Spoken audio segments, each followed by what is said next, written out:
क्या अमेरिका में अब हर आने जाने वाले व्यक्ति की तस्वीर कैप्चर की जाएगी? क्या एयरपोर्ट पर अब सिर्फ पासपोर्ट नहीं बल्कि चेहरा भी स्कैन किया जाएगा? नमस्कार, मैं हूं आपके साथ प्रेरणा कौशिक और आप देख रहे हैं एनबीटी इंटरनेशनल। अमेरिका की इमिग्रेशन एजेंसी सीबीपी अब एक नया बायोमेट्रिक नियम लागू करने के बारे में सोच रही है, जिसमें फेशियल रिकॉग्निशन और फोटो ट्रैकिंग जरूरी हो सकती है।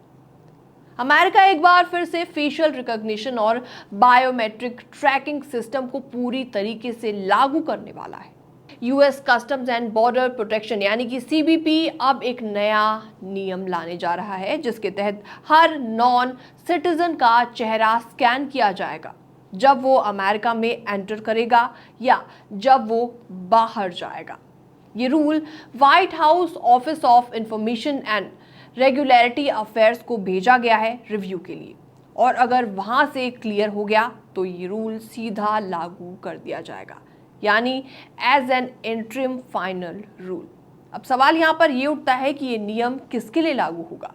तो आपको बता दें, ये नियम उन सभी लोगों पर लागू होगा जो कि यूएस सिटीजन्स नहीं है, यानी कि स्टूडेंट्स जो कि F1 या J1 वीज़ा पर हैं। इसके अलावा H1B वीज़ा होल्डर्स के लिए भी लागू है। इसके अलावा ग्रीन कार्ड एप्लीकेंट्स, उनके लिए भी नियम लागू होगा, और हर तरीके के इमिग्रेंट्स और विजिटर्स, उन सब के लिए ये नियम सेम रहने वाला है। इस रूल का मकसद है अमेरिका में एंट्री और एग्जिट का बायोमेट्रिक बेस्ड ट्रैकिंग सिस्टम बनाना, जो पूरी तरीके से डिजिटल हो और सर्वेलेंस के लिए मददगार हो। सीबीपी एंड डीएचएस यानी कि डिपार्टमेंट ऑफ होमलैंड सिक्योरिटी इस डेटा को immigration enforcement, visa overstay monitoring and deportation tracking जैसे कामों में इस्तेमाल कर सकेगा। इस नियम की जड़ें डोनाल्ड ट्रंप एडमिनिस्ट्रेशन की वक्त की हैं। 2020 में भी ऐसा ही एक प्रपोजल लाया गया था, लेकिन सिविल राइट्स ग्रुप्स के विरोध के चलते उसको रोक दिया गया। उनका कहना है कि ये टेक्नोलॉजी गलतियों से भरी हुई है और इसमें black, brown and immigrant communities को डिस्प्रोपोर्शनेटली टारगेट किया जाता है। 2020 में यूएससीआईएस ने भी एक और कंट्रोवर्शियल प्रपोजल लाया था, जिसमें इमिग्रेशन बेनिफिट्स लेने वाले एप्लीकेंट से डीएनए एंड अतिरिक्त बायोमेट्रिक डेटा मांगे जाने वाले थे। जी हाँ, लेकिन 2021 की बात करें तो जो बाइडेन सरकार के टाइम पर वो प्रपोजल वापस ले लिया गया। लेकिन अब एक बार फिर से सिस्टम लौट रहा है, और इस बार ज्यादा पावरफुल तरीके से लौटेगा।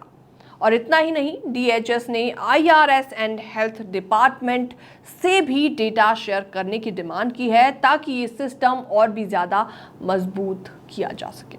इसके अलावा यूएससीआईएस पहले ही H1B visa renewals and green card filings में बायोमेट्रिक चेक्स बढ़ा चुका है। यानी इसका सीधा मतलब ये हुआ कि अगर आप अमेरिका में रहने, पढ़ने या काम करने का सपना देख रही हैं, तो अब आपकी मूवमेंट और आइडेंटिटी हर स्तर, हर लेवल पर रिकॉर्ड की जाएगी। तो क्या इसका सीधा असर प्राइवेसी एंड सिविल राइट्स पर पड़ेगा? विरोध करने वाले ग्रुप्स का साफ साफ कहना है कि फेशियल रिकॉग्निशन टेक्नोलॉजी से बायस होता है और इससे इमिग्रेंट्स को अनफेयर सर्वेलेंस एंड प्रोफाइलिंग का सामना करना पड़ सकता है। लेकिन सरकार का साफ साफ कहना है कि ये सब नेशनल सिक्योरिटी और बॉर्डर मैनेजमेंट के लिए बहुत ज़्यादा इंपॉर्टेंट है। तो सवाल यहाँ पर यही उठता है कि क्या ये बायोमेट्रिक ट्रैकिंग सिस्टम इमिग्रेशन का फ्यूचर है, या फिर ये एक और स्टेप है टुवर्ड्स मास सर्वेलेंस। फिलहाल इस पूरी रिपोर्ट को देखने के बाद आपका क्या रिएक्शन है, आपके क्या विचार हैं, कमेंट सेक्शन में आप अपने विचार रख सकते हैं। बाकी तमाम अपडेट्स के लिए बनी रहिए एनबीटी इंटरनेशनल के साथ।